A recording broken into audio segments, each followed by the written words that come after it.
Il-Kitchen Cabinet tal-Prim Ministru Joseph Muscat li huma magħmul minn ftit persuni tas-sew tal-fiduċja tiegħu anke għax huma verament qrib tiegħu afdati minnu qed iħeġġeġ lill-Prim Ministru biex invista tat-tluq tiegħu mill-politika Maltija fi żmien mhux daqstant il-bogħod jagħmel tibdil drastiku fil-Kabinett tal-Ministri. Dan it-tibdil fil-Kabinett għandu l-iskop li jolqod direttament numru ta' miri. Fost l-aktar importanti tiġdid f'Kabinett tal-Ministri fejn mhux kulħadd qed ikun għall-altezza ta' tmexxija tad-Dikasteru tiegħu. Hemm membri li għaliex ma jonqoshom xejn allura tilfu kull ħeġġa milli jixprunaw dera ta' Gvern Frisk. Hemm membri li fil-veru sens tal-kelma jinsabu skont huma fiż-żarbun il-ħażin u hemm membri li hemm qbil dwarhom li llum għadda żmienhom fil-politika.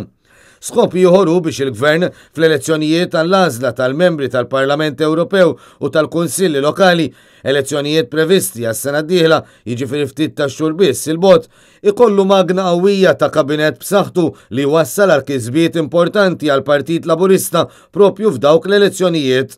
U fatt magħruf li Joseph Muscat akkosta kollox ma jridx li jitlef mill-maġġoranza tal-elettorat li għandu fuq il-Partit Nazzjonalista u għalhekk irid jagħmel minn kollox biex iżomm u possibilment iżid dik il-maġġoranza u fost il-mezzi hemm propju dak li jkun imdawwar b'Kabinett ta' Ministri aktar ħawtila, biżla u b'xamma politika.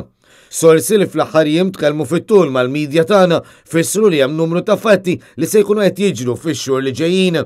Hemm l-avvenimenti tal-Valletta 2018 li l-Gvern akkosta kollox irid li jirkeb fuqhom u jieħu l-vantaġġi massimi kollha possibbli illi jista' jieħu.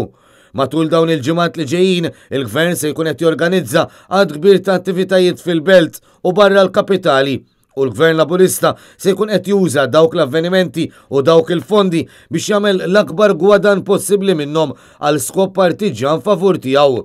In vista tal-preparamenti li jridu jsiru għal dan it-tluq bl-unuri, hemm il-pariri tal-Kitchen Cabinet li qed iħeġġeġ lill-Prim Ministru biex jagħmel irċa fil-Kabinett tal-Ministri b'numru ta' skopijiet.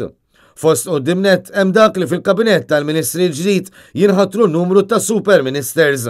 Ian Borg għandu aspirazzjonijiet kbar iżda dawn kemm jikkumplementaw dawk li għandha t-tmexxija ta' Kastilja. Dawk qrib il-Prim Ministru li mhumiex fuq in-naħa ta' Ian Borg qed jargumentaw li biex jitnaqsu ċ-ċansijiet ta' Ian Borg f'din it-tellieqa hemm bżonn li fil-Kabinett ikun hemm aktar Super Ministers biex huma wkoll ikollhom l-istess vantaġġi li qed igawdi bħalissa Ian Borg. Qed jisemmew ukoll uċuħ ġodda l-Kabinett li qed jinħema f'Kastilja u fost l-ismijiet hemm dak ta' Roberta Bela li diġà hu maħtur bħala wieħed mill-konsulenti legali tal-Prim Ministru Joseph Muscat. Hemm min b'mod persistenti jemmen li l-Avukat Roberta Bela kapaċi jagħmel biċċa xogħol ferm aħjar mit-tabib Michael Farrugia bħala Ministru tal-Intern u s-Sigurtà Nazzjonali. Sa dan it-tant fl-isfera kollha ifeġġu wkoll l-ismijiet ta' Edward Zamit Lewis u Manuel Mallija.